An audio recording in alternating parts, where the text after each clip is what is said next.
Thank you very much. Thank you. Nice crowd. What a good-looking group of people. Well, we have some very, very good news today, and a lot of good things are happening for our country. Please sit down. My fellow Americans, this is Liberation Day, waiting for a long time. April 2nd, 2025 will forever be remembered as the day American industry was reborn, the day America's destiny was reclaimed, and the day that we began to make America wealthy again. We're going to make it wealthy, good and wealthy. For decades, our country has been looted, pillaged, raped, and plundered by nations near and far, both friend and foe alike. American steel workers, auto workers, farmers, and skilled craftsmen, we have a lot of them here with us today. They really suffered gravely. They watched in anguish as foreign leaders have stolen our jobs, foreign cheaters have ransacked our factories, and foreign scavengers have torn apart our once beautiful American dream. We had an American dream that you don't hear so much about. You did 4 years ago, and you are now, but you don't too often, and for many years and decades even, you didn't hear too much about. Our country and its taxpayers have been ripped off for more than 50 years, but it is not going to happen anymore. It's not going to happen. In a few moments, I will sign a historic executive order instituting reciprocal tariffs on countries throughout the world. Reciprocal, that means they do it to us and we do it to them. Very simple, can't get any simpler than that.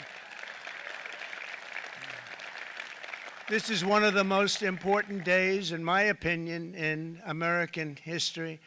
It's our declaration of economic independence.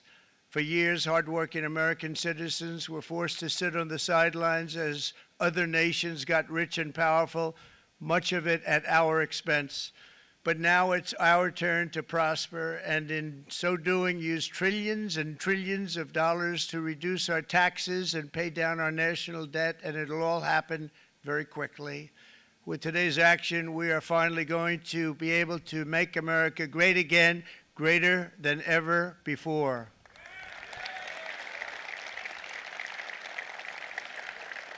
Jobs and factories will come roaring back into our country, and you see it happening already.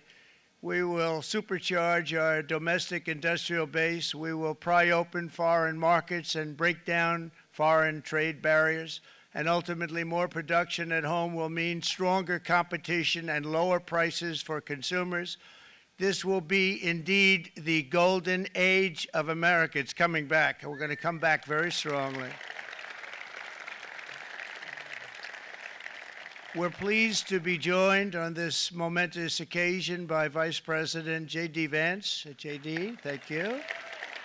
Thank you. Thank you very much. Where are you, J.D.? No, that wasn't too hard to find. I was looking, you know, he likes to take a low-key attitude, so it'd usually be sitting right in front. He's gaining a lot of confidence, Mike, isn't he? And nearly my entire cabinet is here, as well as Speaker Mike Johnson, who's done an amazing job. And with the great success we had last night in Florida, we have a majority of 7. And 7's like a lot when we had it at 1, right? You've done a fantastic job. And many of the members of the House and Senate are with us. Senators, congressmen, thank you all for being with us. We appreciate it. For decades, the United States slashed our trade barriers on other countries, while those nations placed massive tariffs on our products and created outrageous non-monetary barriers to decimate our industries. And in many cases, the non-monetary barriers were worse than the monetary ones. They manipulated their currencies, subsidized their exports, stole our intellectual property, imposed exorbitant VAT taxes to disadvantage our products, adopted unfair rules and technical standards, and created filthy pollution havens. They were absolutely filthy, but they always came to us and they said, we're violating, we should pay for it. It's all detailed in a very big report by the U.S. Trade Representative on Foreign Trade Barriers, and I'll just hold it up for you. It's available, and you don't have to pay too much. As I understand it, you'll pay nothing. It's a lot of work for something, actually, because it's a special book. It's very, frankly, it's very upsetting when you read it, when you see what people have been doing to us for 30 years. This all happened with no response from the United States of America, none whatsoever. But those days are over. Let me offer just a few examples of the vicious attacks our workers have faced for so many years. The United States charges other countries only a 2.4 tariff on motorcycles. Meanwhile, Thailand and others are charging much higher prices, like 60%. India charges 70%. Vietnam charges 75%, and others are even higher than that. Likewise, until today, the United States has for decades charged a 2.5 tariff. Think of that, 2.5% on foreign-made automobiles. The European Union charges us more than 10% tariffs, and they have 20% VATs, much, much higher. India charges 70%, and perhaps worst of all are the non-monetary restrictions imposed by South Korea, Japan, and very many other nations. As a result of these colossal trade barriers, 81% of the cars in South Korea are made in South Korea. 94% of the cars in Japan are made in Japan. Toyota sells 1 million foreign-made automobiles into the United States, and General Motors sells almost none. Ford sells very little. None of our companies are allowed to go into other countries. And I say that, friend and foe, and in many cases, the friend is worse than the foe in terms of trade. But such horrendous imbalances have devastated our industrial base and put our national security at risk. I don't blame these other countries at all for this calamity. I blame former presidents and past leaders who weren't doing their job. They let it happen, and they let it happen to an extent that nobody can even believe. That's why, effective at midnight, we will impose a 25% tariff on all foreign-made automobiles.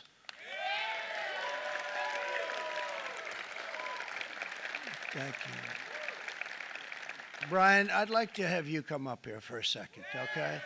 I just see him sitting. He's been a fan of ours, and he understands this business a lot better than the economists, a lot better than anybody. Brian, say a few words, please, would you? Thank you, Mr. Thank you. President. It's a great honor to have you. Thanks. Thank you, Mr. President.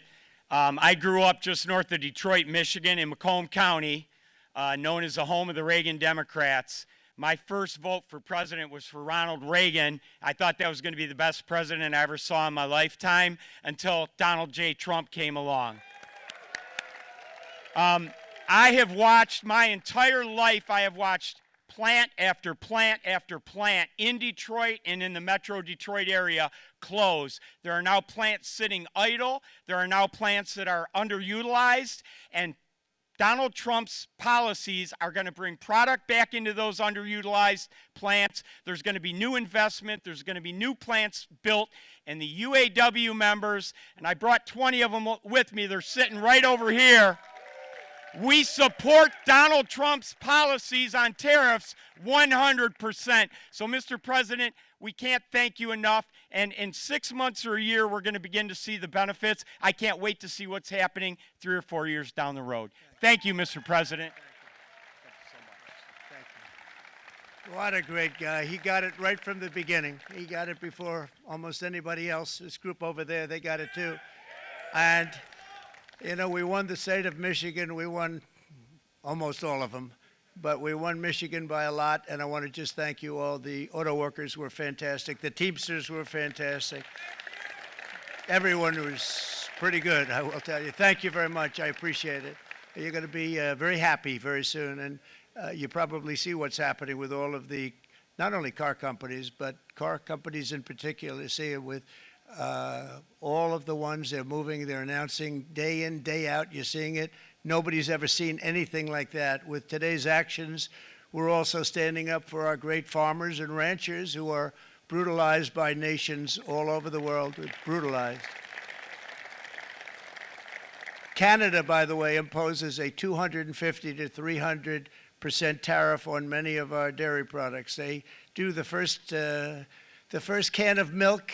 They do the first little carton of milk at a very low price, but after that it gets bad, and then it gets up to 275, 300%. So when they're figuring what's Canada charging, they say, oh, about 2%, 3%. But take a look at what happens down the road. When you look a little bit, it's not a pretty picture, and we don't like it, and it's not fair. It's not fair to our farmers. It's not fair to our country. And with countries like Canada, you know, we subsidize a lot of countries and keep them going and keep them in business. In the case of Mexico, it's $300 billion a year. In the case of Canada, it's close to $200 billion a year. And I say, why are we doing this? Why are we doing this? I mean, at what point do we say, you got to work for yourselves, and you got to, this is why we have the big deficits. This is why we have that amount of debt that's been placed on our heads over the last number of years, and we're really not taking it anymore. Through non-tariff barriers, the European Union bans imports of most American poultry. You understand? They say, we want to send you our cars, we want to send you everything, but we're not going to take anything that you have. Australia bans, and they're wonderful people and wonderful everything, but they ban American beef, yet we imported $3 billion of Australian beef from them just last year alone. They won't take any of our beef. They don't want it because they don't want it to affect their farmers. And you know what? I don't blame them, but we're doing the same thing right now, starting about midnight tonight, I would say. And China charges American rice farmers an overquota, it's called, a tariff rate of 65%. South Korea charges 50, actually they charge different, from 50% to 513%. And Japan, our friend, charges us 700%. But that's because they don't want us selling rice and other things. Who can blame them, Madam Secretary? Agriculture, great job you did on eggs, by the way. The egg prices came down 50%. You got them down 50% once we got involved. They were going through the sky. The egg prices, they were going through the sky, and you did a fantastic job. Now we have lots of eggs, and they're much cheaper, down about 59% now, and they're going down further. We charge 2.8% for so many things that other countries are charging 200%, 300%, and 400% for. If imposing tariffs and protective barriers made nations poor, then every country on earth would be racing to eliminate these policies, and China would be the first on line. They run a very strong country, but they're not first in line, and the American people are paying a very big price. From 1789 to 1913, we were a tariff-backed nation, and the United States was proportionately the wealthiest it has ever been. So wealthy, in fact, that in the 1880s, they established a commission to decide what they were going to do with the vast sums of money they were collecting. We were collecting so much money so fast, we didn't know what to do with it. Isn't that a nice problem to have? What do you think, Marco? Good problem? Marco would love that problem.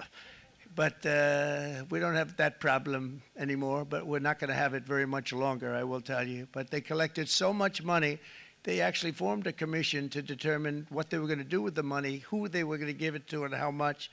Then in 1913, for reasons unknown to mankind, they established the income tax so that citizens, rather than foreign countries, would start paying the money necessary to run our government.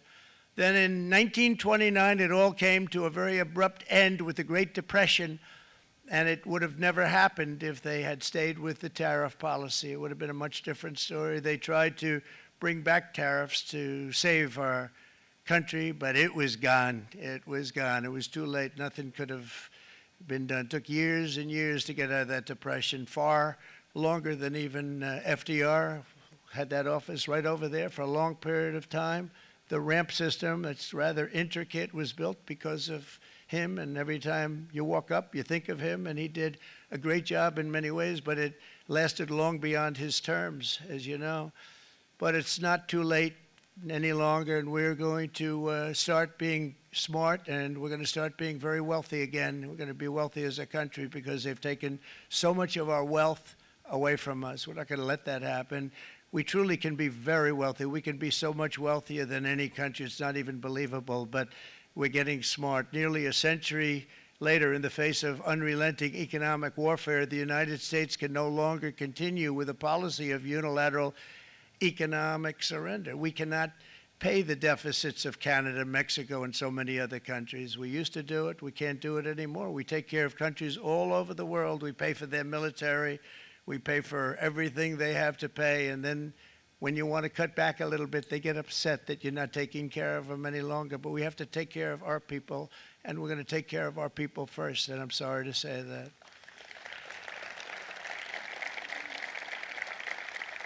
And today we're standing up for the American worker, and we are finally putting America first.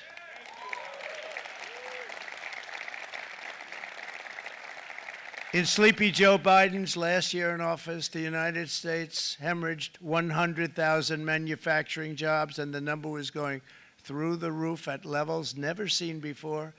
And our trade deficit reached a record $1.2 trillion, which is unheard of. Since the beginning of NAFTA, the worst trade deal ever made, it was a horror show. I was able to terminate it. They all said you'd never be able to get it out. We had to get approval from Congress to get it terminated. We had to live with that deal. It was the worst trade deal ever made by far. But since the very beginning of NAFTA, our country lost 90,000 factories. Think of what that is, 90,000. Think about putting a map up and putting text on it. You wouldn't have enough room. 90,000. I said, is that possible? We had it checked 4 different times, and it was actually somewhat higher than that. And 5 million manufacturing jobs were lost while racking up trade deficits of $19 trillion. That was the worst trade deal ever made. As a result of these gigantic losses, foreign nations now own $26 trillion more of American assets than think of this, than the Americans own of their own foreign assets or other foreign assets. The United States can no longer produce enough antibiotics to treat our sick. We have a tremendous problem. We have to go to foreign countries to treat our sick. If anything ever happened from a war standpoint, we wouldn't be able to do it. We import virtually all of our computers, phones, televisions, and electronics. We used to dominate the field, and now we import it all from different countries. A single shipyard in China now produces more ships every year than all of the American shipyards combined. Think of that. And it was a business that we used to dominate. We used to dominate it totally. In short, chronic trade deficits are no longer merely an economic problem. They're a national emergency that threatens our security and our very way of life. It's a very great threat to our country. And for these reasons, starting tomorrow, the United States will implement reciprocal tariffs on other nations. It's been a long time since we even thought of that. We used to think about it a lot. We didn't think about it for many decades, and you see what's happened. For nations that treat us badly, we will calculate the combined rate of all their tariffs, non-monetary barriers, and other forms of cheating.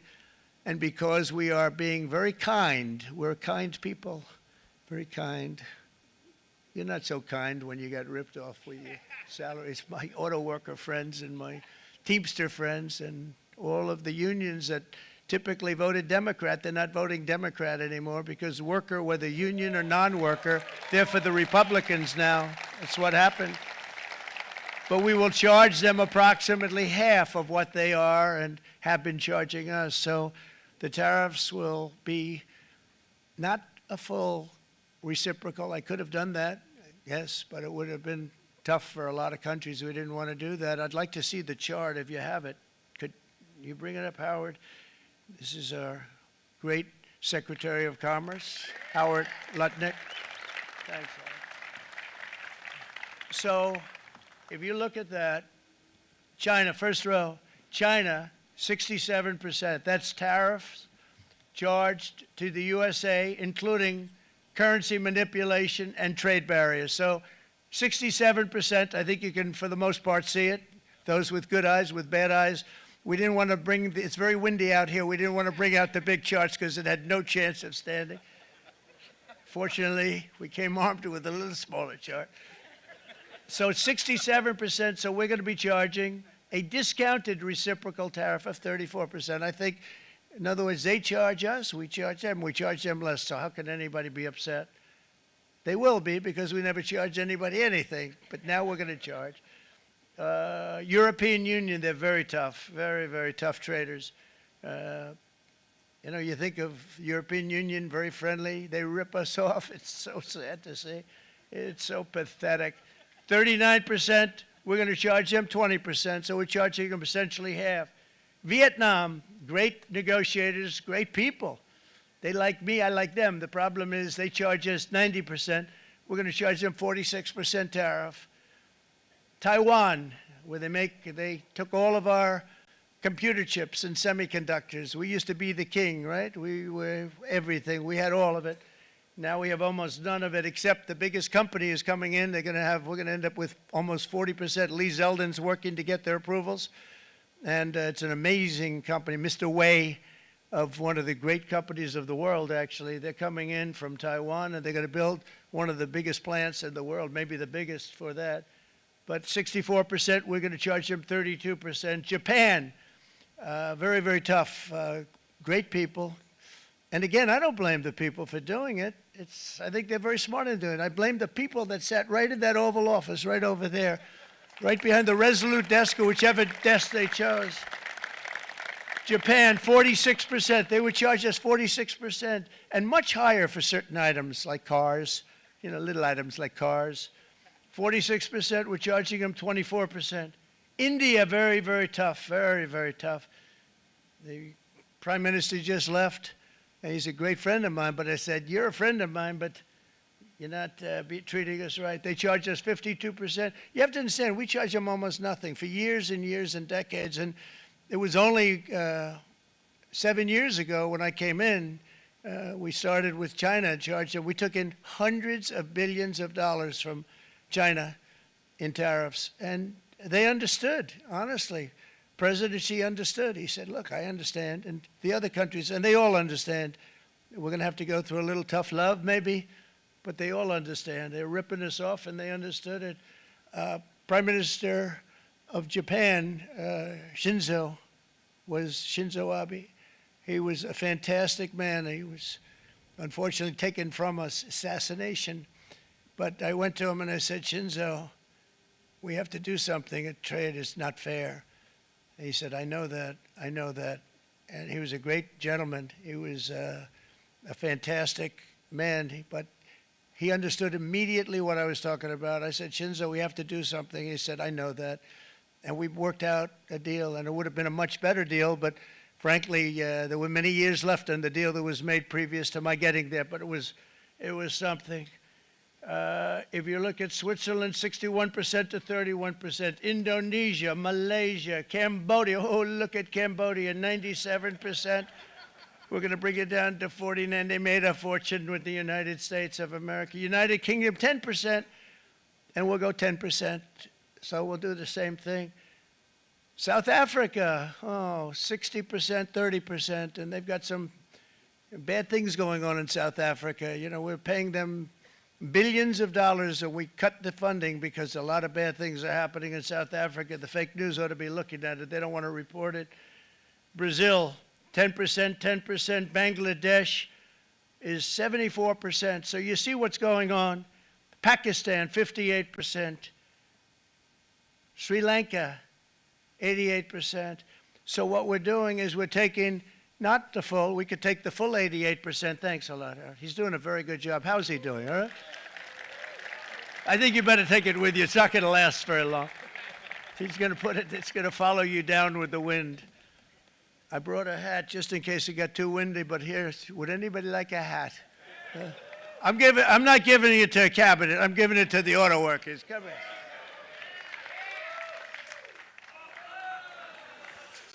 Thank you, fellas. Get it. That's it. That's it. They deserve it more than our cabinet. Our cabinet has plenty of hats. But you see the numbers. The numbers are so disproportionate. They're so unfair. At the same time, we will establish a minimum baseline tariff of 10%. You notice that on the chart.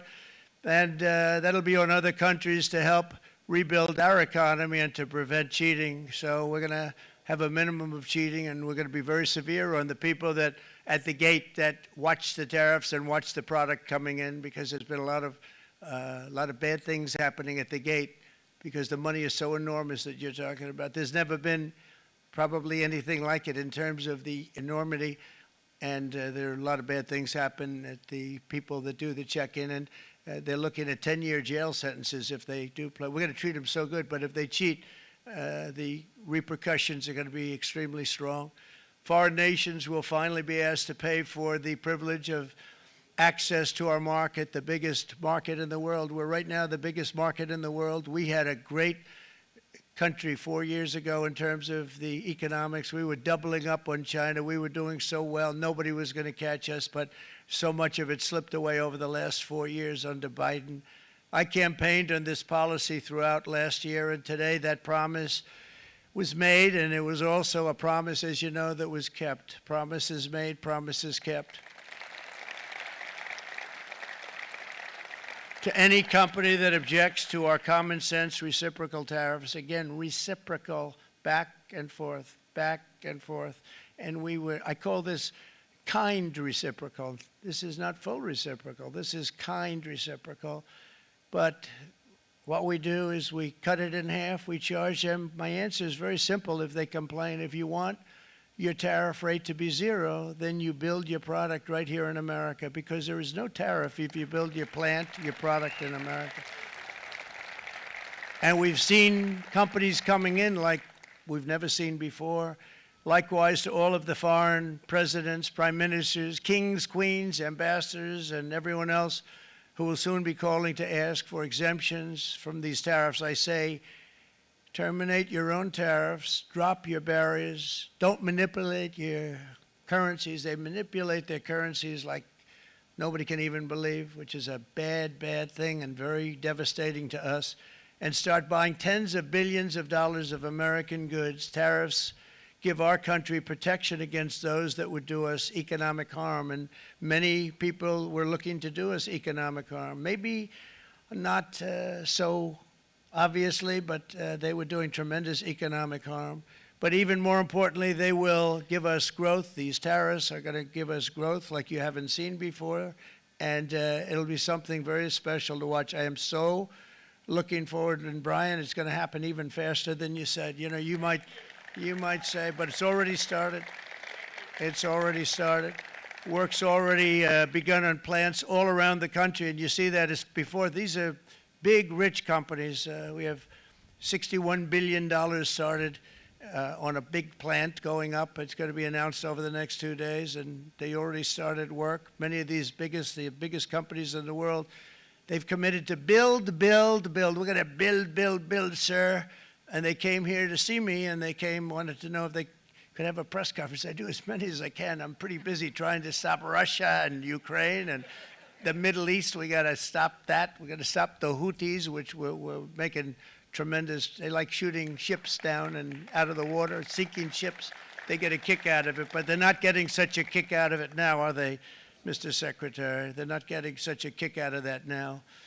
But here are just a short list of some of the companies that have already announced and committed to investment.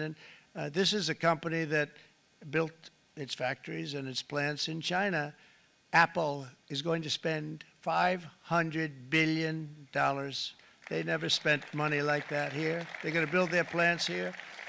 SoftBank, OpenAI, and Oracle, great companies, are investing $500 billion almost immediately. NVIDIA, a hot company, is investing hundreds of billions of dollars. They just announced. TSMC, the biggest, most important company in the world of chips from Taiwan, with no investment from us, is investing $200 billion. And they said the reason was, number one, the election of November 5th, and number two, the tariffs. They don't want to pay the tariffs, and the way they're not paying it is to build their plant here. So we're going to go from almost no percentage. We used to have 100% of the chip market. Now it's all in Taiwan. Almost all of it's in Taiwan. A couple of other countries, but mostly in Taiwan. And think of it. We had 100%. We lost it because of people in that office that didn't do their job. They allowed it to be stolen from us. Johnson & Johnson, great company, $55 billion. Eli Lilly, $27 billion. Meta is investing $500 billion. Wow. DeMac is investing $20 billion. CMA, CGM, $20 billion. And then you have Merck and Clarios, Stellantis, General Motors, GE Aerospace, Honda, Nissan, Hyundai are all putting in billions and billions of dollars, and they're committed 100%. So. And we've never had, and this is after 2.5 months. This is after just a short, this all took place as soon as we came out with what everybody wanted to do. You know, I watched a gentleman today on television, he used to work with Lee Iacocca, a very respected automobile person, and he said, you know, because they're asking people, and they try and get as many negative people as they can, but they can't find them too much. It's pretty hard to find in terms of what we're doing, especially when they see all this investment. They said, so tell me, what do you think of what Trump is doing from the automobile standpoint? He said, I can't believe it. Somebody is finally, he's an older guy, real pro, really top guy, with Lee Iacocca. He said, I never thought I'd see the day when this would happen, where somebody had the courage to go and do what has to be done. This is transforming our nation. Our entire nation is going to be transformed, not only with the cars, but on every single other item that's built. We're going to become an industrial powerhouse. And he said that so beautifully today. In fact, I'm going to find out, I'm going to get a tape, and Bruce, I'm going to get that tape, and I'm going to send it to you out in Long Island, and you're going to play it for the people. And all your union workers and your non-union workers out there, you got a pretty even split. But we have, so far, it looks like we're going to have about $6 trillion of investments, and you wouldn't do that in years in this country over the last number of years. $6 trillion, and that's going to be much higher by the end of the year. And think of what $6 trillion is. You wouldn't have even a small percentage of that under this other system. We're going to be an entirely different country, and it's going to be fantastic for the workers. It's going to be fantastic for everyone. There will never have been a transformation of a country like the transformation that's already happening in the United States of America. It's an incredible thing to watch, and it's incredible to meet with the top people, people that you read about, very wealthy people, or people that are great managers and executives and presidents of big public companies. And to watch the enthusiasm they have now that they didn't have. They gave up on our country. They went to foreign countries and they built. Companies are pouring into our country at levels never seen before, with jobs and money to follow, and it's really beautiful. In the coming days, there will be complaints from the globalists and the outsourcers and special interests and the fake news. Always, the fake news will always complain. But never forget, every prediction our opponents made about trade for the last 30 years has been proven totally wrong. They were wrong about NAFTA. They were wrong about China.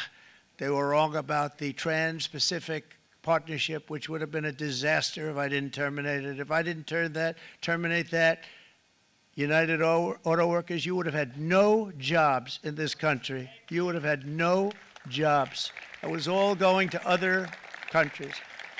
In my first term, they said tariffs would crash the economy. Instead, we built the greatest economy in the history of the world. And again, I have great respect for President Xi of China, great respect for China, but they were taking tremendous advantage of us, and I commend them for that. I say, hey, if you can get away with it, that's okay. But, you know, they understand exactly what's happening, and they probably, most of them are saying it's about time they did something, but and they're going to fight, and they're going to fight fair. Everyone's going to fight. You know, it's like, I say to the leaders, look, you got to take care of your country, but we have to start taking care of our country now. We can't do what we've been doing for the last 50 years. From the day of my election, the stock market went up in my first term 88%, with NASDAQ going up 155%, more than any president has ever had in any term in office, by far. And I think we're going to blow that away. And maybe the numbers won't show, but I think they're going to show much better than even those numbers. But what you're going to see is you're going to see activity, that empty, dead sites, factories that are falling down. Those factories will be knocked down, and they're going to have brand new factories built in their place. They're not only talking about renovating, they're talking about brand new, the best anywhere in the world, the biggest anywhere in the world. I have a friend who builds car plants, and I said, I want to see the biggest and the best. He said, well, we have to go to Mexico. I said, no, I want to see it in the United States. He said, we're not building them in there. This is a year and a half ago during the campaign. He said, we're not building it. You'd have to go to Mexico.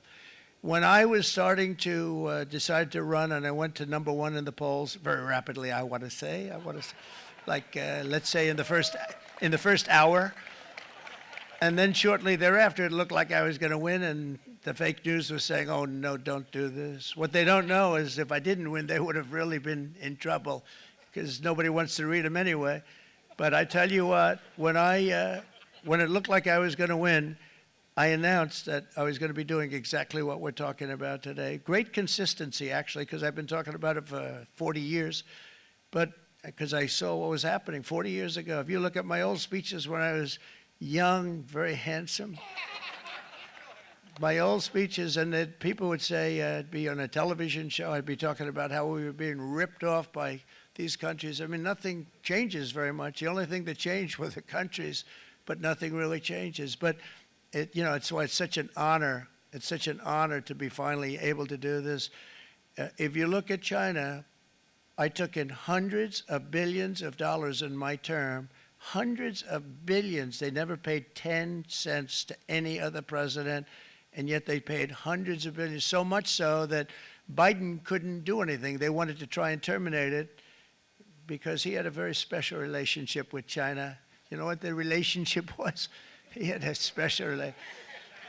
But the numbers were so big, that they couldn't do it. So they did ease it up. They did things that they shouldn't have done. They made it a lot more comfortable for them, but they couldn't do it because the numbers were hundreds of billions of dollars, and I did that. And we were on our way to doing something like incredible. And then we had a very bad election happen, a very bad election. A lot of bad things happened. So when I said we got to do it again, I said we have to make it too big to rig. And we made it too big to rig, and we won in records, and it was a monumental win. And it was such an honor to see so many of you, like Brian and your friends, here with us to celebrate, and to more importantly celebrate what we're doing, because that wouldn't be a full celebration if we didn't do this, because this will be an entirely different country in a short period of time. It'll be something the whole world will be talking about it. The critics made the very tired predictions earlier this year, but in February, core inflation dropped to the lowest rate in 4 years. And the price of eggs, as you know, just in a month and a half, we were there for 4 weeks.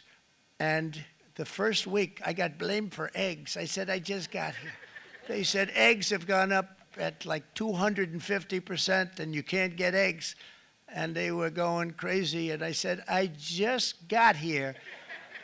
And then we got to work on eggs, and we got to work on everything. And our great Secretary of Agriculture, you did a fantastic job. Brooke Rollins, she did a fantastic job. And as I said before, the price of eggs dropped now 59%, and they're going down more, and the availability is fantastic. They were saying that for Easter, please don't use eggs. Could you use plastic eggs? I said, we don't want to do that. We want to, and you really came through. It's an amazing job. Thank you very much, Brooke. You did great. But likewise, an old-fashioned term that we use, groceries. I used it in the campaign. It's such an old-fashioned term, but a beautiful term, groceries. It sort of says a bag with different things in it. Groceries went through the roof, and I campaigned on that. I talked about the word groceries for a lot, and energy costs now are down. Groceries are down. Gasoline is way under $3, and people are beginning to be able to buy things and live again. We brought prices way down. We created 10,000 already in a few weeks, new manufacturing jobs. And it was that took place in 1 month, numbers that they haven't seen in a long time. We had virtually no inflation under my term. We had virtually no inflation for 4 years, but after transitioning over to Sleepy Joe, it went from almost non-existent to the highest in the history of our country.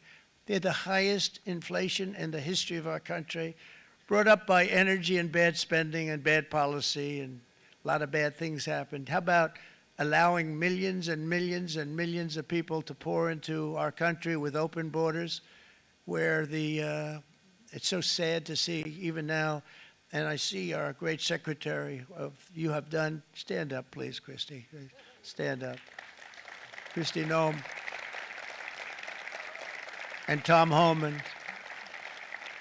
These people are doing a great job, but gotten them out in records. We have problems with judges that don't want them to go out. They want Tren de Aragua, and they want MS-13, the most vicious gangs ever. Nobody's ever seen anything like it. Absolute killer gangs. They kill people. They don't even think about it.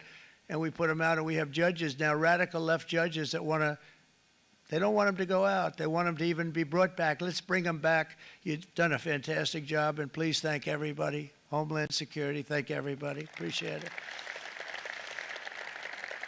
And we now have a border that's the best border that we've ever had, even better than it was my first term. My first term we did good, but this one we really specialized in. We've done really well. And we had records then. We had the best, safest border. 4 years ago, we had the best border there ever was. And now we have, you've actually matched it and done even better. And we're going to get it down the right way. And we want people, by the way, to come into our country, but we want to come in through a legal process. We want them to come in legally. We need more people. We need people to run these plants and to help the auto workers and the Teamsters and the non-union people and everybody else. But we need people and the farmers. And we're going to let people come in, but they want to come in. We want them to come in legally. They have to have the capability of loving our country, not people that hate our country. We don't want them in our country. And now we're going to pass the largest tax cuts in American history, and that's where we're relying on Mike and John Thune. And we will not cut Social Security, Medicare, or Medicaid benefits, and the Democrats will, because if they got in, the entire economy would collapse. This country was heading for a collapse under the people that you saw. They were horrible. I think one of the reasons people like the job, I have my highest approval ratings because I think they're comparing me to the worst administration in the history of our country, so I appreciate that at least. But Speaker of the House Mike Johnson and Senate Majority Leader, appreciate it, Mike, John Thune have been fantastic, by the way. But they've been working tirelessly on taking the next step to pass the plan for our one big, beautiful bill. I'd like to name it that if you can. One big, I made that statement about 6 months ago, and everybody calls it one big, beautiful bill. And it will be that. It'll have everything, the big tax cuts and every incentive there is. And it'll be fantastic. And by the way, for the cars, we're asking for an interest deduction on a loan. So if you build the car, only in America we do it, Brian. If the car's not built in America, you don't get the interest rate deduction. But if you build the car in America, if you buy a car, if it's built in America, then you get an interest rate deduction, tax deduction, and that's a big thing. That's going to be a big thing. I think that's going to pay for itself very quickly, that deduction. Never happened. We've never had anything like that before. Somebody said, where do you get the idea? Because it's so basic. You would think that would have happened a long time ago. It never did, and I'm very happy it didn't because now I can say that was my idea. But we're going to get us closer to the debt extension. We have to get the debt extension passed, and I know you're going to be able to do that, Mike, and it's very important that you do that. And all of the other things that the Senate budget plan gives us, along with working, because I know they're working together, John and Mike, and the two bills are going very well together. We need to get our shared priorities done, including certain permanent tax cuts. We want the tax cuts to be permanent, spending cuts, energy and historic investments in defense, border, and so much more. We're covering everything. These will be phenomenal. There'll be no bill like this going to straighten. One bill is going to straighten out our country for many, many years to come. And we said, let's just do it and let's get it done. And some guys will love it and some guys will like it a little bit less because they're not getting what they were exactly looking for, but they're getting a lot. They'll never, if we get this done, it'll be the most incredible bill ever passed in the history of our Congress and Senate and congressmen, the senators and the congressmen, many of whom are here today, will be very proud of themselves. I really believe that. It's going to set us on a whole new prosperous path.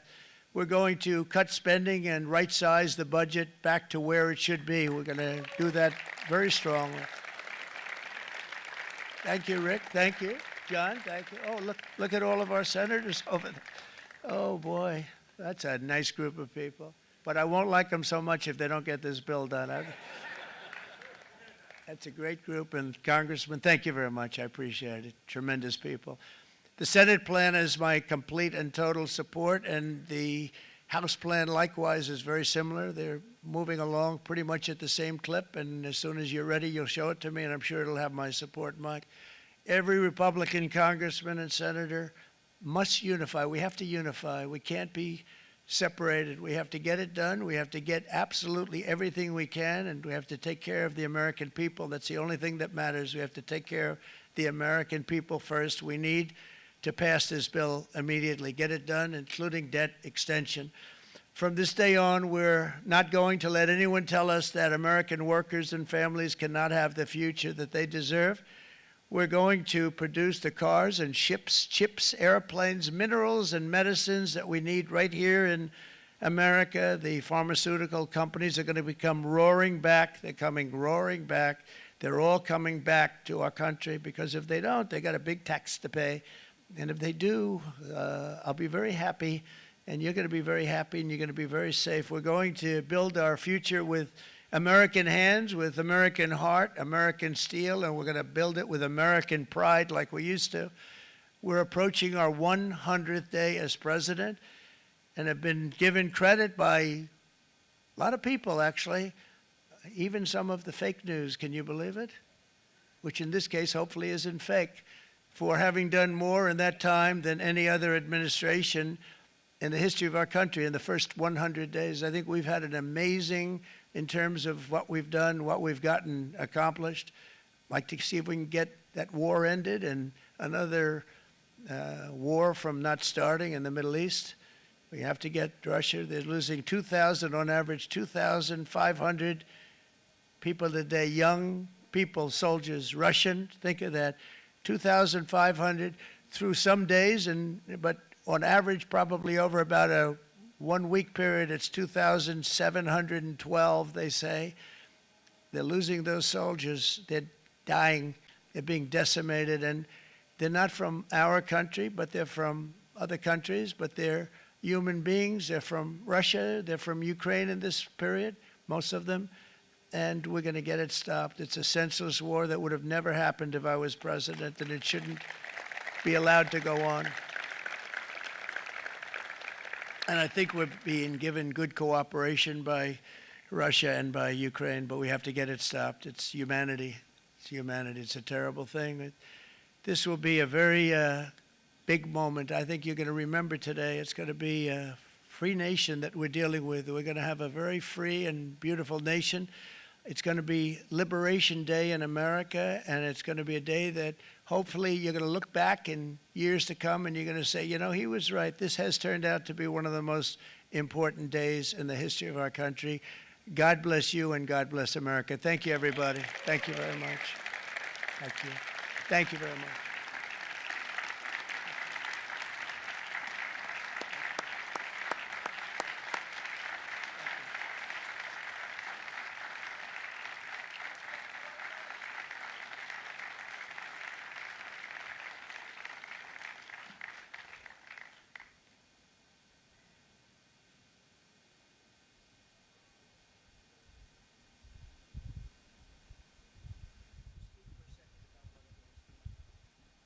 This is Will, everybody. He's going to just give you a little bit of a briefing on what we're signing. Good afternoon, you all. We have two documents prepared for the president's signature today. One closes what's referred to as the de minimis loophole with respect to imports from the People's Republic of China. The other is the big one, is the reciprocal tariff executive order that the president just spoke about at length. This is obviously a huge deal, and it's been an honor to be a part of your team getting this ready for you, sir. Thank you very much. Thank Yes, you. sir.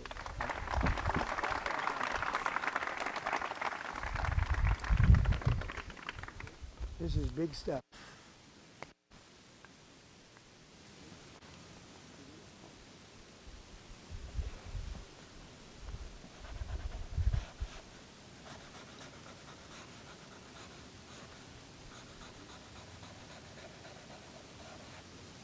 That's a 10. That's a good one. Look. That's a good one. That's a good one. Thank you. Thank you, sir.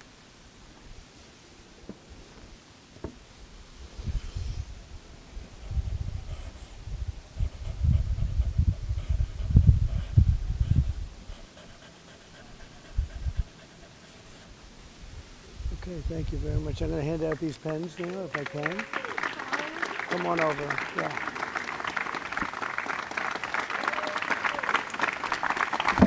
Thank you very much.